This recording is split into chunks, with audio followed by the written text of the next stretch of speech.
Okay, so I want to try something new on this channel.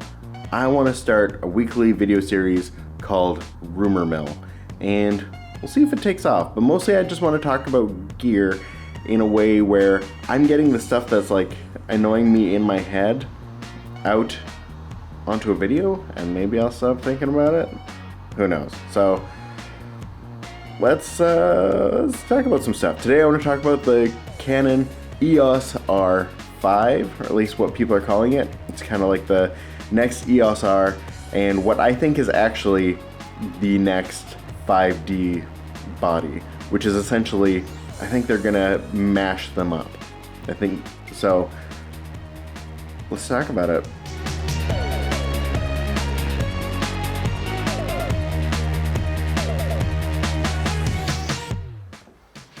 Alright, I've got some notes with me. So, first of all, I really think that this is essentially the 5DMark5 and the Eos R series coming together at last. So the Eos R used the 5DMark4 sensor, but just with an upgraded processor, and I think that was really just them testing the waters with mirrorless to see how it would do, see where they could take it, get some feedback, what works, what doesn't. They've definitely heard some things about what doesn't that people have been very loud about. So in the 2 years since the Eos R dropped, they've had that time to kind of refine the process, see what people like, see what people don't, and come up with a replacement for the 5DMark4 that would, you know, kind of get them back into the game and get them back into the competition. And given that this is 4 years since the 5DMark4 dropped, and the 5Ds come out and are refreshed every 4 years, it is time for them to make a new one. And so right now, a bunch of camera specs have been quote unquote leaked. Who knows if they're accurate? Maybe they are. Maybe they were leaked to get some free PR from random YouTubers. You and again, camera companies. Anyway, so let's talk about specs. Before I talk about specs, I want to be specific that I'm going to be talking about this from a video perspective. So to start off, 45 megapixel full frame sensor. I think that makes sense and could be accurate as a rumor because they're going to be wanting to compete with the A7R4, which is about 40 megapixels. And the 5D series is usually a higher megapixel camera. It's usually around 30 megapixels, and then they had the 5DS, which was like, 50 megapixels. And so they'll probably try and bridge the gap there.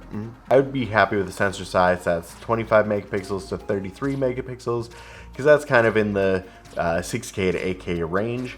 And downsampled to, 4K looks great. And as we get through the rumors, there's some other interesting possibilities here. This is the smallest outdoor chair that I'm sitting on inside. Now there's also talk of Ibis. There's been a lot of complaints for years by people who wanted to see Ibis in a 5D-like body, and maybe that'll actually happen now. Personally, I've actually never shot with Ibis, so I don't know what I'm missing out on. I've been plenty fine without it. Maybe it's great. But there is one very specific thing that I am very excited about, and that is the possible inclusion of a CF Express card slot.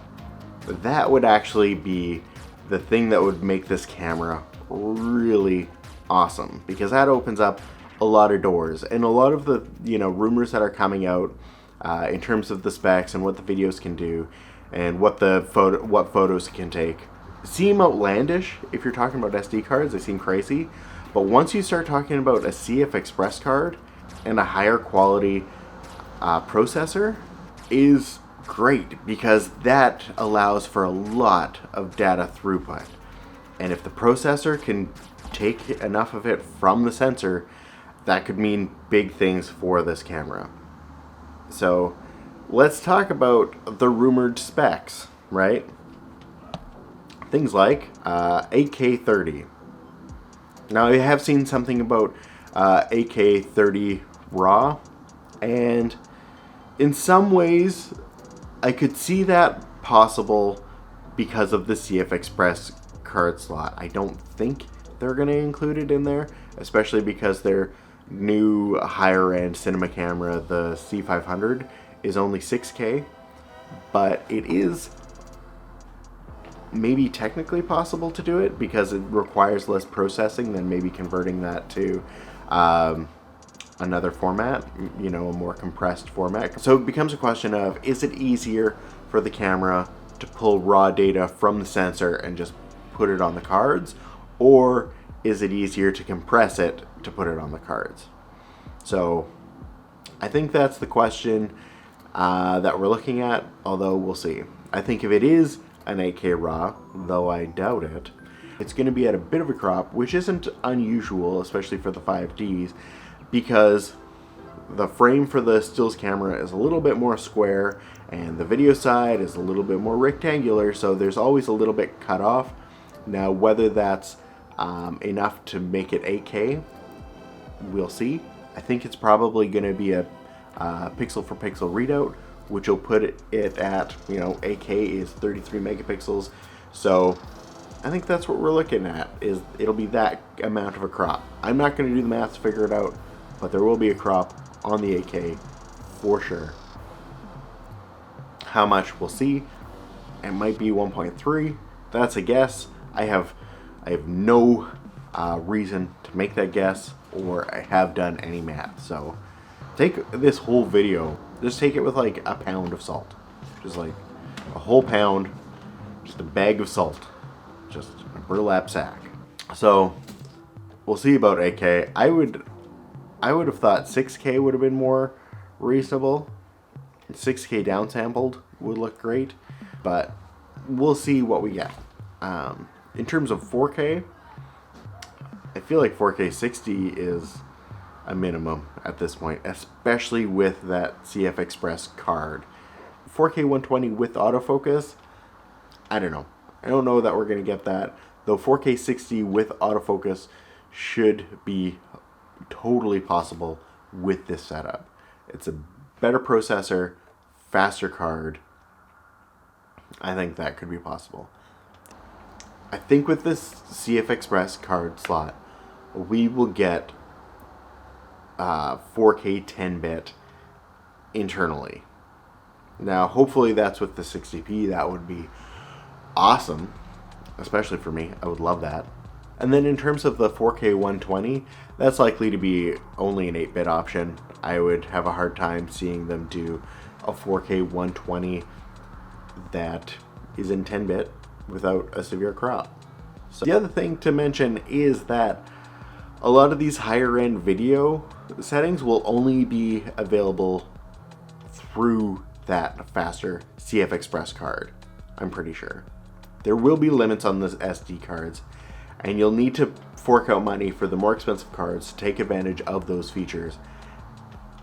And I think that's fair. Having the ability to unlock features by adding, you know, different cards or using different cards makes it a better investment, because you can start with lower cost SD cards, get in, start working, and then as you progress as a filmmaker or as a creative and you want to invest more money into your gear, instead of having to buy a whole new body, you can just upgrade your cards and access better parts of the equipment. I mean, a lot of this reminds me of the C200, which has the lower, easier formats of the MP4s, and then which are, you know, 4K 8-bit, and then you get the 4K 12-bit once you go into the RAW options. So I think they might be going something along those lines. I could see that happening. Now, if there's any 1080 options, we'll see. Maybe we'll get 1080 240. That would be great. 240 frames in 1080. That'd be nice. I'd like that. But we'll see what happens. We'll see what is possible. And you know what? I think as far as the rumors go on this, I'm about out of interest in all the other specs. They're all fine. Anyways, we'll talk about it later. We don't need to talk about it now. So, if this video has been helpful, give it a thumbs up. And if you have other ideas about the specs, things that I probably got wrong or you think might actually be happening, leave them in the comments below. I want to hear more. Let's nerd out. And I guess on the 13th, we'll see what this actually is. So, see you later. Oh man, looks like the rain might finally be ending. Spring, is that you? You're so close, Spring. You're so close.